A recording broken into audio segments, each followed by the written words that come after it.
कभी सोचा है हमारे चारों ओर की दुनिया हर पल कैसे बदल रही है?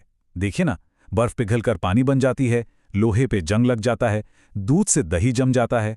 ये सब बदलाव ही तो हैं। पर क्या ये सारे बदलाव एक जैसे हैं? आज हम इन्हीं बदलावों के पीछे के विज्ञान को समझने वाले हैं, और यकीन मानिए, ये बहुत दिलचस्प होने वाला है। तो ये सिर्फ साइंस की किताबों की बात नहीं है ना? ये तो हमारी रोजमर्रा की जिंदगी का हिस्सा है। जैसे पानी में चीनी घोलकर शरबत बना लिया, ये एक बदलाव है। या फिर दूध का खट्टा हो जाना, ये भी एक बदलाव है। इन्हीं बदलावों को हम मोटे तौर पर दो हिस्सों में बांट सकते हैं। एक होते हैं भौतिक परिवर्तन और दूसरे रासायनिक।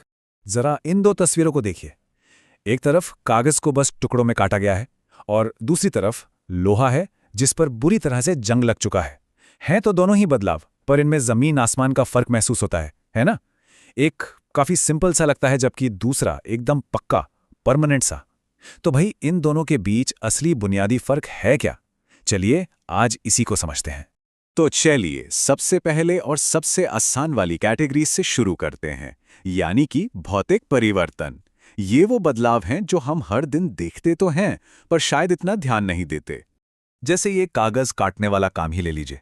जब हम कागज को छोटे छोटे टुकड़ों में काट देते हैं तो हाँ, उसका आकार, उसका साइज सब बदल जाता है। पर एक सवाल है, क्या कागज खुद बदल गया? नहीं, वो हर छोटा टुकड़ा अब भी कागज ही तो है। मतलब उसकी असली पहचान वो नहीं बदली। या फिर पानी का उदाहरण सोचिए। बर्फ पिघलकर पानी बन जाती है, और उसी पानी को उबाल दें तो वो भाप बन जाता है। यहां क्या हो रहा है? बस उसकी अवस्था बदल रही है, सॉलिड से लिक्विड और लिक्विड से गैस। लेकिन केमिकली देखा जाए तो ये सब का सब अब भी पानी ही है, H2O। कोई नई चीज तो बनी ही नहीं। तो इन सारे उदाहरणों से हम क्या समझ सकते हैं? भौतिक परिवर्तन की परिभाषा क्या हुई? सीधे सीधे कहें तो ये एक ऐसा बदलाव है जिसमें किसी चीज के बस बाहरी गुण बदलते हैं, जैसे उसका शेप, साइज या उसकी अवस्था। लेकिन जो सबसे जरूरी बात है वो ये कि कोई भी नई चीज नहीं बनती। बस यही है भौतिक परिवर्तन की असली पहचान। और हाँ, भौतिक परिवर्तन की एक और बहुत बड़ी पहचान है। जानते हैं क्या? ये ज्यादातर रिवर्सिबल होते हैं। मतलब इन्हें वापस पलटा जा सकता है। जैसे पानी को जमाकर वापस बर्फ बना सकते हैं, है ना? सिंपल। ठीक है, तो अब चलते हैं दूसरे और थोड़ी ज्यादा कॉम्प्लेक्स कैटेगरी की तरफ। ये हैं रासायनिक परिवर्तन, जिन्हें हम केमिकल रिएक्शंस भी कहते हैं। और सच बताऊं तो असली मजा तो यहीं से शुरू होता है। जरा जंग लगने के बारे में सोचिए। ये हम सब ने देखा है। जब लोहे की कोई चीज बाहर पड़ी रह जाती है तो उस पर एक भूरे रंग की परत चढ़ जाती है। ये जो परत है ना, जिसे हम जंग कहते हैं, वो अब लोहा नहीं है। जी हाँ, वो आयरन ऑक्साइड नाम की एक बिल्कुल नई चीज बन चुकी है, और इसकी खासियतें लोहे से पूरी तरह अलग होती हैं। और ये उदाहरण तो और भी कमाल का है। इससे पता चलता है कि केमिकल रिएक्शंस कितने पावरफुल हो सकते हैं। जब मैग्नीशियम के एक पतले से रिबन को जलाया जाता है तो वो एकदम तेज, चकाचौंध करने वाली सफेद रोशनी के साथ जलता है, और पीछे क्या बचता है? एक सफेद रंग का पाउडर। ये पाउडर उस असली मेटल से पूरी तरह अलग है। ये एक नई चीज है। इस पूरी प्रक्रिया को हम ऐसे एक केमिकल इक्वेशन से दिखा सकते हैं। मैग्नीशियम Mg और हवा की ऑक्सीजन O2 मिलकर बन जाते हैं मैग्नीशियम ऑक्साइड MgO। ये जो तीर है ना, इसका मतलब ही है बन जाता है। तो ये कोई मामूली बदलाव नहीं है, ये तो पूरा का पूरा ट्रांसफॉर्मेशन है। केमिकल चेंज का एक और पक्का सबूत होता है रंग का बदलना, जैसा कि यहां दिख रहा है। जब नीले रंग के कॉपर सल्फेट सॉल्यूशन में लोहे की एक ब्लेड डालते हैं तो देखिए क्या होता है। सॉल्यूशन का रंग नीला से हरा हो जाता है। क्यों? क्योंकि एक नई चीज बन गई है, आयरन सल्फेट। तो रंग बदलना यह एक साफ साफ इशारा है कि अंदर कुछ केमिकल रिएक्शन हुआ है। तो फिर हम पहचानेंगे कैसे कि कोई केमिकल चेंज हुआ है? इसके कुछ पक्के सुराग हैं। जैसे हमने देखा, मैग्नीशियम के जलने पर गर्मी और रोशनी निकली। कॉपर सल्फेट वाले एक्सपेरिमेंट में रंग बदल गया। इसके अलावा अगर कोई आवाज आए, कोई गैस निकले या फिर किसी तरह की गंध में बदलाव आए, तो समझ जाइए कि कोई न कोई केमिकल रिएक्शन जरूर हुआ है। तो कुल मिला के रासायनिक परिवर्तन की परिभाषा क्या बनी?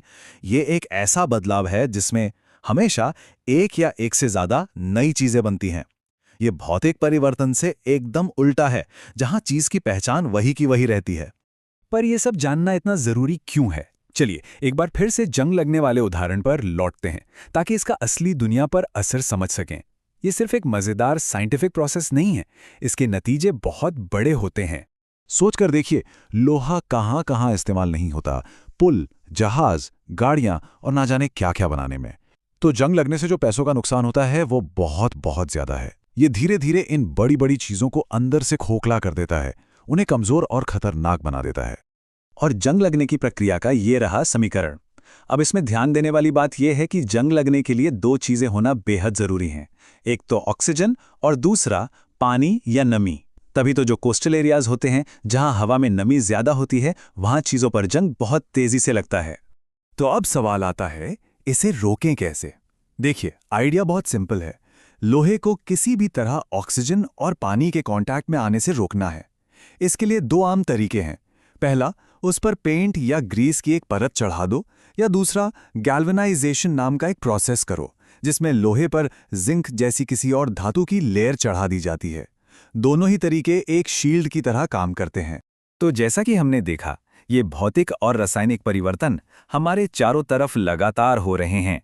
चलिए, जो कुछ हमने सीखा है उसे एक और मजेदार उदाहरण से पक्का करते हैं। इस प्रोसेस को देखिए, इसका नाम है क्रिस्टलीकरण। इसका इस्तेमाल किसी सॉल्यूशन से एकदम शुद्ध क्रिस्टल बनाने के लिए होता है। अब यह सुनने में बड़ा साइंटिफिक और कॉम्प्लेक्स लगता है ना, पर असल में यह एक भौतिक परिवर्तन का ही उदाहरण है। पदार्थ वही रहता है, बस वो एक अलग, ज्यादा ऑर्गेनाइज्ड शेप ले लेता है।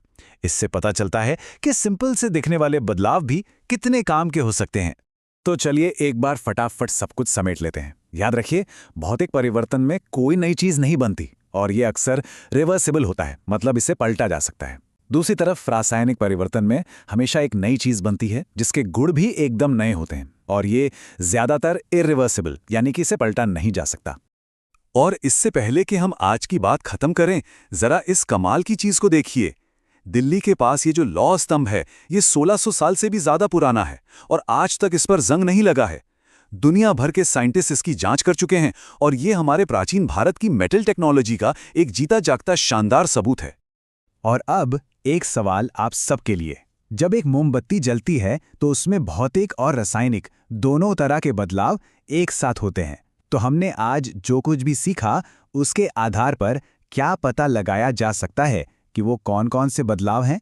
इस पर जरूर सोचिएगा और अब शायद अपने आसपास की दुनिया को एक नए नजरिए से देखेंगे। हमारे साथ जुड़ने के लिए शुक्रिया।